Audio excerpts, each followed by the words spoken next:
This story was shared by a Reddit user and is based on real events. This story happened back in 2003. My family moved a lot, the kind of family that always had unopened boxes from the last place, ready for the next move. My dad was a good guy, but he had issues with authority, which meant he never stayed at a job for long. When his job changed, our address changed too. Then one year he found what he called a steal, an old 2-bedroom, 1-bath house with a detached garage for just $300 a month. The landlord warned him, someone passed away in the house within the last 5 years. But my dad just shrugged. Cheap rent was cheap rent. We moved in soon after, and that's when things started. Immediately. It felt like there were other people living with us. Drawers opening and closing on their own. Doors swinging slightly when no one was near them. The sound of water turning on and off in the bathroom. Nothing harmful, just constant, like invisible roommates. Then there was this weird quirk.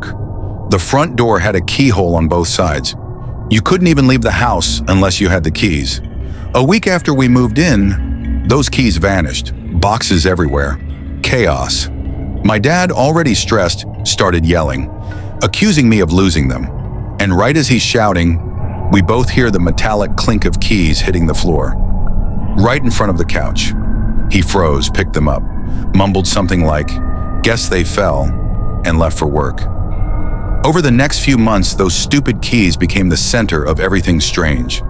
My dad would place them in a glass bowl on top of our old tube TV every night. By morning, they'd be gone.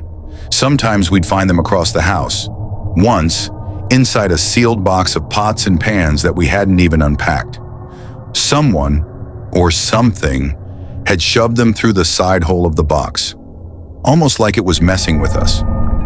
We laughed about it then, but laughter wouldn't last long, because soon came the stomping. Almost every night around 2 to 3 a.m., heavy footsteps would pace up and down the hallway, like boots, back and forth, back and forth.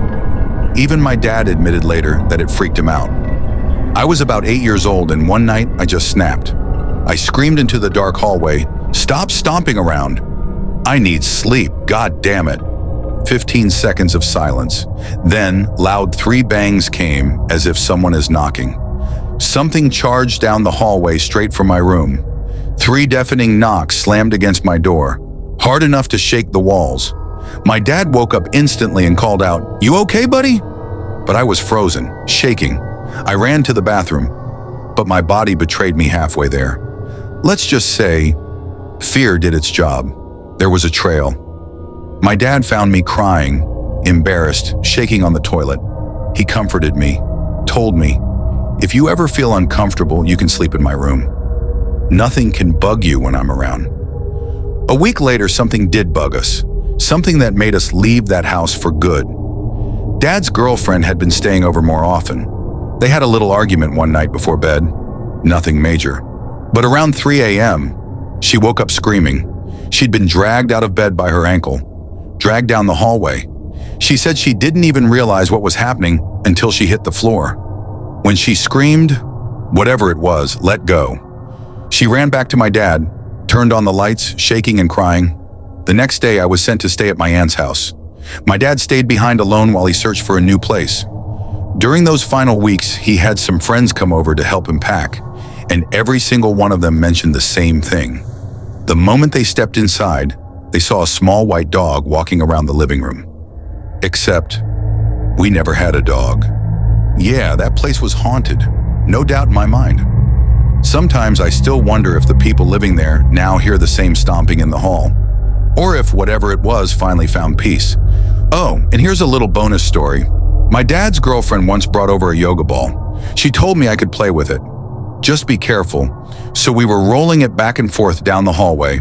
At one point, I tossed it to her, and it froze, in midair, then slowly rolled back toward me.